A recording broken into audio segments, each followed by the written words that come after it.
Sí, yo realmente sentí una gran emoción, porque era un poco la frutilla del postre que yo estaba anhelando, ¿no? Yo venía investigando desde el año 69 y estuve hasta el año 79 sin ver un ovni, pero lo que había visto en el 79 y años posteriores no tenía relación ni parangón con esto que estaba viviendo en ese momento. Entonces, para mí, y lo recuerdo hoy en día en la actualidad, fue el caso que más me conmovió y el caso que más recuerdo como un encuentro cercano entre un ovni y un investigador, ¿no? Luis Burgos es sin duda una persona que admiro y aprecio mucho. Él me ayudó muchísimo, me abrió las puertas de su fundación, me dio su conocimiento, me explicó muchísimos, muchísimos casos y cada vez que lo llamo él está ahí. Así que por sobre todas las cosas quiero aclarar que es una persona que realmente estimo mucho. Además de estimar, sin dudas es una de las personas en Argentina que más sabe del fenómeno ovni. Hace más de 40 años que lo investiga, ha investigado algunos de los casos más impresionantes y ha sido testigo de forma directa de algunos de los casos más increíbles. Hoy preside la Fundación eh, Argentina de Omnilogía, que es una fundación que él creó junto a una enorme cantidad de investigadores y recorre el país. Tiene una mirada muy dura, muy directa y muy honesta sobre el fenómeno y realmente conoce muchísimo. Yo lo conocí cuando hicimos la segunda temporada de Contacto Extraterrestre, en donde lo primero que hicimos fue hablar del caso Atalaya, un caso impresionante que van a escuchar ahora, que escucharon un pedacito, del cual fue protagonista junto a su grupo de investigadores. Además del caso del ovni del 85, aquel ovni que estuvo sobre Buenos Aires, sobre La Plata, muchas horas y que es uno de los casos más famosos y que está dentro de la oleada ovni que ocurrió en toda Sudamérica, con casos impresionantes en Santiago de Chile, en Mendoza, en distintos lados de la Patagonia también, que hasta el día de hoy se estudian, se buscan explicaciones, algunas se han encontrado, otras no. Antes de dejarlos con la entrevista, como siempre les recomiendo que sigan el canal, que pongan me gusta al video, que comenten y también que recomienden este canal que tiene entrevistas únicas. Vuelvo a decir lo mismo, estas entrevistas no son usuales, son entrevistas que yo tengo guardadas desde hace muchísimo, muchísimo tiempo, que algunas fueron fragmentos de documentales, pero que jamás nadie las vio completas y tal cual son. No son entrevistas televisivas, son las entrevistas que hacemos cuando hacemos documentales. Hay cortes, hay retomas, hay chistes, hay volver a contar algo porque hubo un silencio. ¿Por qué decido no sacar todo eso y mostrárselas así? Por lo que les dije desde la primera de estas, creo que es la 52 entrevistas que hacemos, porque de verdad yo quiero que tengan el conocimiento de la misma manera que yo lo obtuve mientras iba haciendo cada una de estas entrevistas. Por eso también la sección se llama Entrevistas para sentarse y escuchar. Siéntense, pónganse tranquilos, pongan el volumen alto, tómense el tiempo y disfruten de esta entrevista y de cada una de las anteriores, porque de verdad es conocimiento puro el que aparece en cada una de estas entrevistas. Espero que lo disfruten. Grabemos. Bueno, Luis, lo primero que te pido es que me digas tu nombre completo y cómo querés que te presentemos en el zócalo de este programa. Eso Me es llamo todo. Luis Burgos, soy ufólogo y titular de la Fundación Argentina de Omnilogía. Perfecto. Contame por qué motivo es que decidís emprender ese viaje. ¿Qué es eso? Como un tipo.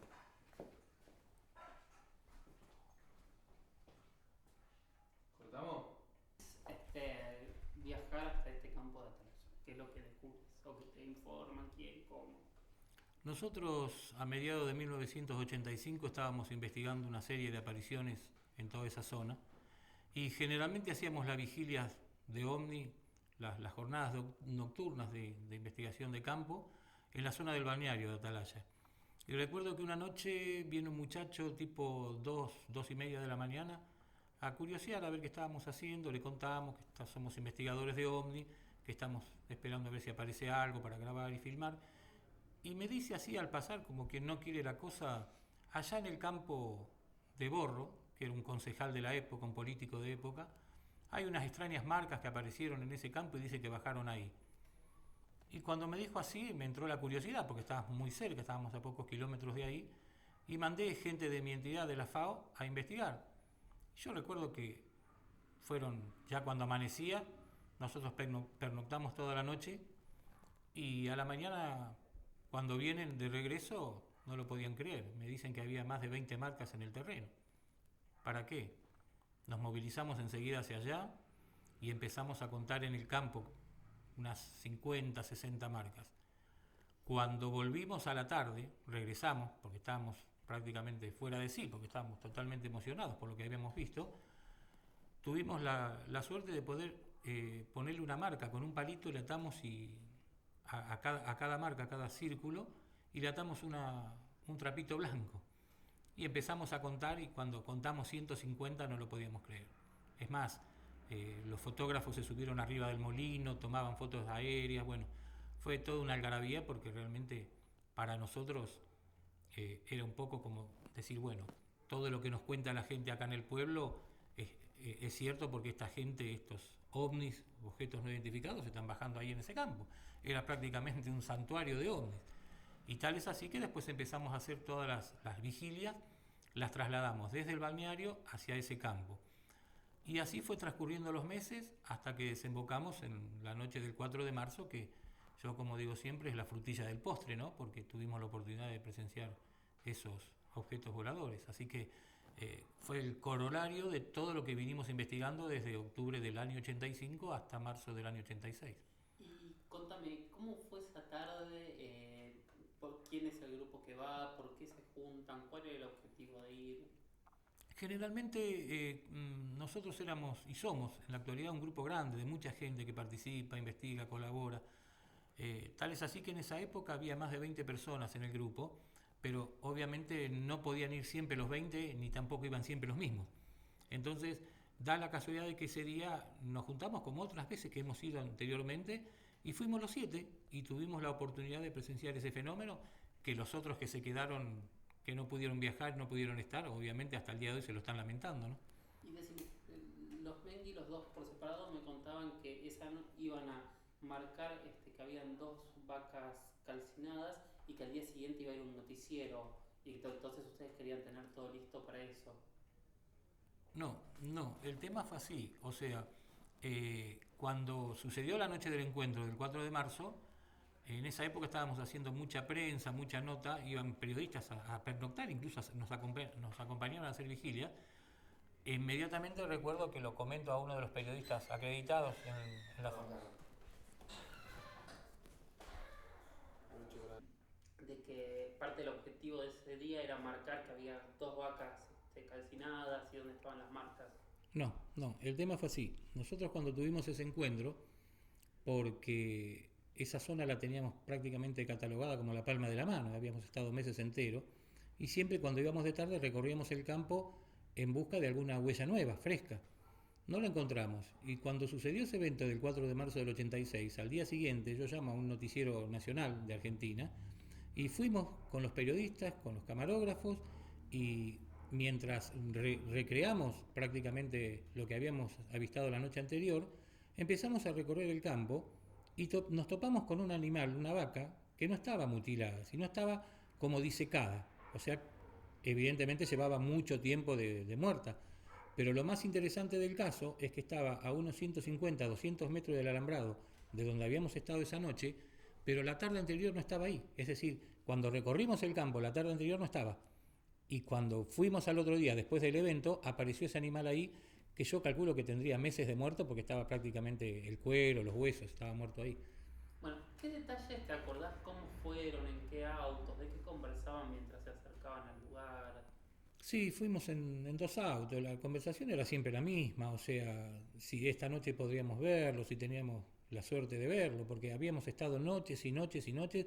Obviamente uno confía en la gente, tiene el espíritu investigativo y sabe un poco del tema como para decir, están inflando un poco el caso, están mintiendo, este muchacho dice la verdad, esta señora dice mentira. Había un poco de todo porque se había generado una especie de, no de psicosis, pero sí de alboroto. Todo el mundo afirmaba ver ovnis en Atalaya en aquella época, evidentemente todo movido por la prensa de entonces, ¿no? También uno abría la tapa de los diarios, veía los noticieros de época en televisión y se hablaba del caso Atalaya.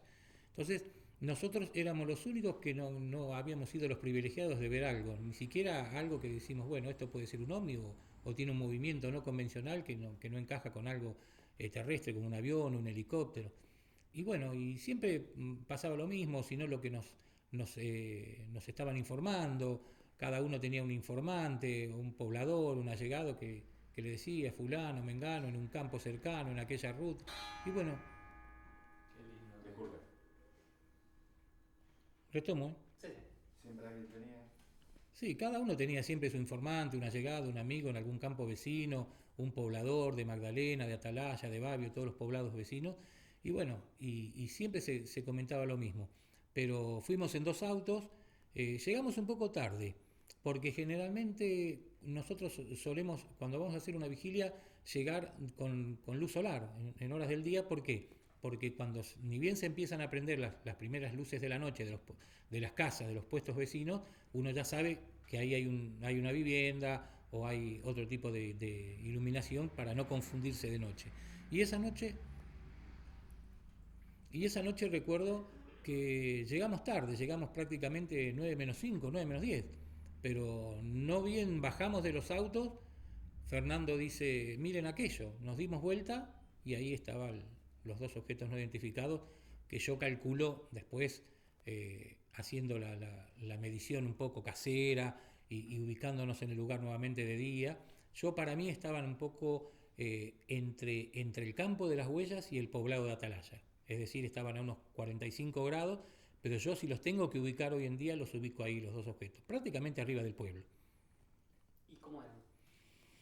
No tenían forma, o sea, no era una forma que uno dice tenían forma de plato, de esfera, de cigarro, no, eran 2 luces muy grandes, prácticamente un poquito menor que el lucero común que se ve, y tenían variación de colores, variaban del blanco al azul, al rojo, pero lo más llamativo de todo es que vienen del río y cuando dan la orden de mirar todos hacia allí, es como instantáneamente se quedan quietos.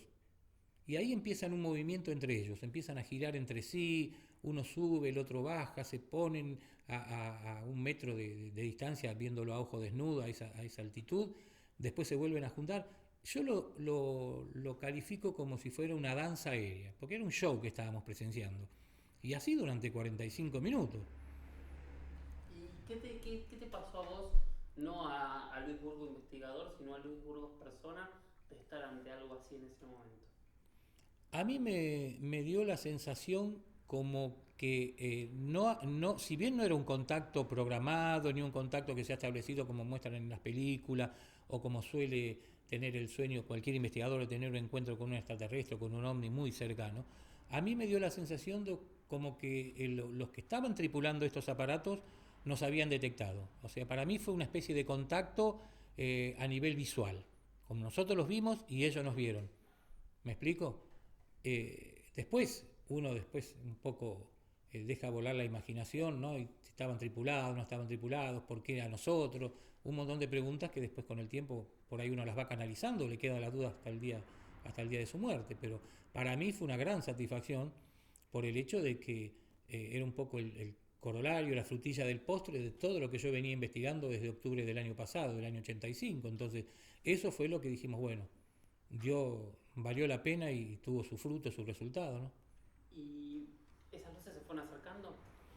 En determinado momento una de las dos hace un acercamiento. Sí, una se queda en la misma posición en las alturas a 45 grados y da la sensación como que una se acerca, se viene acercando. Es como que hubo un intento de acercamiento y se retrocedió. Volvió de vuelta y a los pocos minutos otro acercamiento que yo creo que ya fue un poco mayor. Y ahí Rodolfo, otro de los miembros del grupo de la FAO, da la orden de tirarse cuerpo a tierra. Tírense en cuerpo a tierra. El fotógrafo quería sacarle fotos y yo me acuerdo que me arrodillé, no me tiré cuerpo a tierra y seguía la vista ahí. Todos teníamos la vista ahí. Y bueno, fue un momento tenso porque alguno por ahí estaba nervioso. Yo hacía chanzas para calmar un poco los ánimos. Decía, bueno muchachos, alguno vivo va a quedar, quédense tranquilos, ya saben para dónde correr. De los 7, uno que quede vivo. Y bueno, y así fue el momento hasta que se volvió a retirar y después de varios minutos empezaron a alejar lentamente para el lado de Punta Indio, para el lado del río. Pero lo que a mí más me llamó la atención Y lo que yo saco en concreto de esto es que estos dos objetos es como que se acercaron no con fines bélicos ni malintencionados, sino que es como que nos quisieron una especie, como se llama, de torear o correr del lugar, como que ellos tenían la necesidad de bajar en ese campo, que eran las 150 marcas que habíamos detectado, y que nosotros estábamos estorbando, como diciendo, muchachos, córranse del lugar porque tenemos que estacionar. Bueno, esa fue la sensación que a mí me quedó. ¿Qué sentiste en ese momento? Emoción, no tuve pánico, no me puse nervioso, sentí una emoción como diciendo, la pucha, yo ya venía investigando del año 69, estuve hasta el año 79 sin ver un ovni, desde el año 79 había tenido oportunidad de ver. Está aprendiendo muchísimo. Y yo realmente sentí una gran emoción, porque era un poco la frutilla del postre que yo estaba anhelando, ¿no? Yo venía investigando desde el año 69 y estuve hasta el año 79 sin ver un ovni, pero lo que había visto en el 79 y años posteriores no tenía relación ni parangón con esto que estaba viviendo en ese momento. Entonces para mí, y lo recuerdo hoy en día en la actualidad, fue el caso que más me conmovió y el caso que más recuerdo como un encuentro cercano entre un ovni y un investigador, ¿no? Perfecto. Bueno, entonces, están estas luces, ustedes se tiran al suelo y ¿cómo sigue la historia? Cuando se retiran las luces, se van muy lentamente, se juntan las dos y se van muy lentamente para el lado del río. Yo calculo que van para el lado de Punta Indio. Y bueno, nos quedamos un ratito ahí, pasaron unos minutos y hablando, comentando, algunos emocionados, otros nerviosos. Y en determinado momento, dentro del campo de las huellas, se enciende una luz que es muy llamativa porque ni sube ni baja, se enciende en el mismo lugar, horizontalmente a la altura nuestra. Yo calculo que estaría a menos de 5 metros porque estaba prácticamente a ras del campo. Yo tenía los largavistas y lo primero que hago la miro con los largavistas y todavía lo tengo en el recuerdo en la retina porque era una pelota de rugby para mí, blanca, una pelota de rugby, muy iluminada, pero se definían bien los contornos a través de los largavistas. ¿Qué pasa? Dura, no sé, menos de un minuto, segundos, y en determinado momento se apagó, en el mismo lugar. Bueno, ahí dijimos, ¿qué pasa? Lo que estaban mirando para arriba y los teníamos acá a 200, 150 metros del grupo. Es decir, que después sacamos la conclusión de que cuando nosotros llegamos, esa noche, llegamos un poco tarde, hacia las 21 horas, ese aparato o esa luz o ese objeto que estaba ahí, vaya a saber de qué hora estaba. Es decir, no bajó ni subió, apareció, se prendió. Y da la casualidad de que se prende cuando estos dos objetos de altura se van. Bueno, quedamos ahí comentando y le digo al fotógrafo, a Abelino, le digo que tome una panorámica que estaban los alambrados ahí para después recrear donde había aparecido el objeto y toma con el flash, hay un cardo, recuerdo, y el alambrado y después viene el campo y cuando lo revela, evidentemente sale en el negativo ese manchón, esa aureola, que era el lugar exacto donde estaba el objeto. Es decir, eso nos dio la pauta de que el objeto, cuando apagó la luz, se acercó al grupo. Es decir, que habremos estado a muy corta distancia, porque si no es imposible que con un flash se capte un objeto, ¿no? Y más en esa inmensidad de la noche. ¿Y cuál era el ánimo del grupo en esa segunda etapa, en esa segunda instancia? No, lo tomamos más tranquilo. A pesar de que estaba mucho más cerca, porque lo teníamos a menos de 200 metros, 100 metros, calculemos, más o menos, en la noche es muy difícil calcular, pero si yo tengo que estimar, estimo que estaba entre 100 y 200 metros. Después si se acercó más, ya es una hipótesis de grupo, ¿no? Pero nos quedamos satisfechos, una tranquilidad total. A los pocos minutos recogimos todo, nos volvimos y toda la ruta, el viaje de regreso, comentando obviamente lo que habíamos vivido. Al otro día lo primero que hago, llamo a un periodista y le digo, pasó esto, esto y esto, bueno, vamos a la zona. ¿Por qué Así se que, volvieron? ¿cómo? ¿Por qué se volvieron si usualmente se quedaban toda la noche? Esa es una pregunta que es la primera vez después de aquel evento que me la hacen. Y no te la puedo contestar. No sé por qué. Porque teóricamente eran las 10 de la noche más o menos, ya cuando había pasado todo. Teóricamente nosotros nos volvíamos de las vigilias tipo 1, 2 de la mañana. Inexplicablemente, y ahora estoy entrando en razón, nos volvimos después del hecho. Es como diciendo, bueno, ya está, no hay más nada. Nos volvimos, no nos quedamos. ¿Qué cambió tu vida, tu perspectiva del fenómeno, o qué cambió algo en vos esta experiencia? Yo, a partir de los años 80, a principios de la década del 80, creo que fui uno de los primeros ufólogos en Argentina que, tanto en congresos, en conferencias, en reuniones con colegas, decía de que hay ovnis terrestres. Es decir, hay prototipos americanos que hacen de la suya en territorio sudamericano, países limítrofes de Argentina, que son aparatos guiados que pueden ser científicos, de investigación, meteorológico, astronómico, ecológico, lo que sea, pero que son aparatos terrestres, que muchas veces se confunden con ovnis. Obviamente me miraban de costado como diciendo, Burgos se enloqueció, ¿cómo vas a estar diciendo una cosa así? Hoy por hoy, el 90% de los ufólogos admite la presencia de ovnis terrestres, producto de una gran potencia, que en este caso sería Estados Unidos. Ahora bien, después de esa noche, me entró una gran duda si lo que había visto era algo terrestre o extraterrestre. No lo puedo definir. Yo sé que estuvieron 45 minutos esos dos aparatos venciendo la ley de la gravedad. No sé hoy en día si lo pueden llegar a hacer, creo que sí, que hay tecnología suficiente en la actualidad para hacerlo. No sé si hace 30 años atrás se hacía, pero me entró la gran duda de que evidentemente hay algo fuera de lo normal y hay algo muy terrestre también.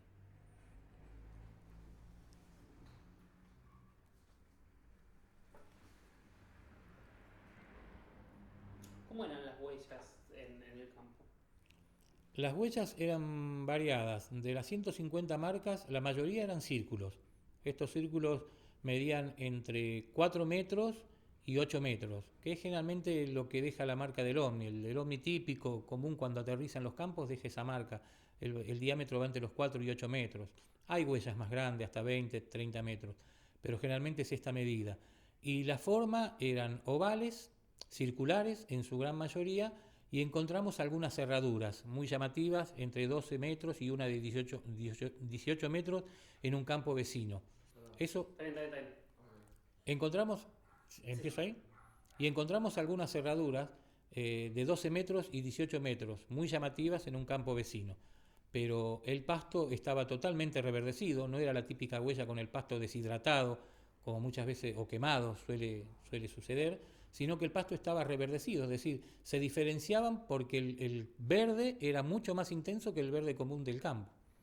¿Y pero era una marca en el suelo o solo estaba como cambiado el color del pasto? No, no, eran marcas como que fuera un sello que se había aplastado ahí sobre el terreno. Hay algunas muy lindas que forman ochos, nosotros les llamamos los típicos ochos, porque son dos huellas circulares unidas en su parte yuxtapuesta.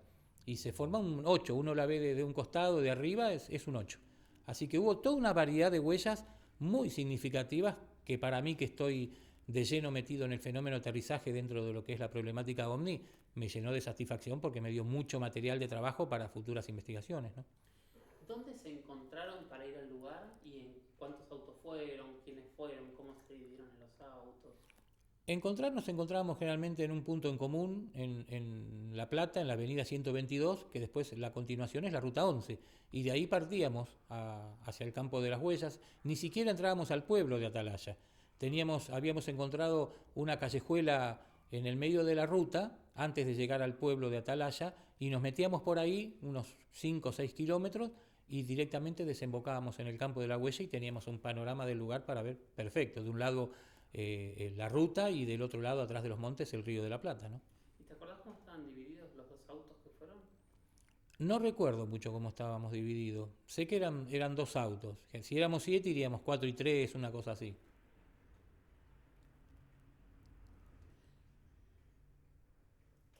¿Cuáles eran las reacciones de ustedes? Si me puedes describir un poquito más mientras estaban las luces en el cielo y qué reacciones físicas tenían. Yo recuerdo que algunos miembros se tiraron cuerpo a tierra. El fotógrafo Avelino se quedó medio hincado, parado, para poder lograr la captación de los objetos. Yo me arrodillé. Fernando, por ejemplo, entró muy nervioso, estaba muy nervioso, quería huir del lugar. Lo calmamos, le dijimos que se quede tranquilo, que aparte de la oscuridad de la noche no podía huir para ningún lado.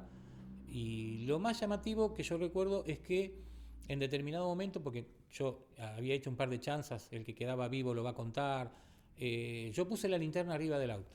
Eso recuerdo perfectamente, encendí la linterna como un señuelo, como un llamador, por si se acercaba más, que el punto común era la linterna, y bueno, entonces sí, cada uno iba a salir corriendo para un lado en serio, ¿no? Pero yo, fue una cosa instintiva que dejé la luz de la linterna por un instante prendido, como diciendo, bueno, vengan acá que estamos acá y cuando bajen no vamos a estar, obviamente.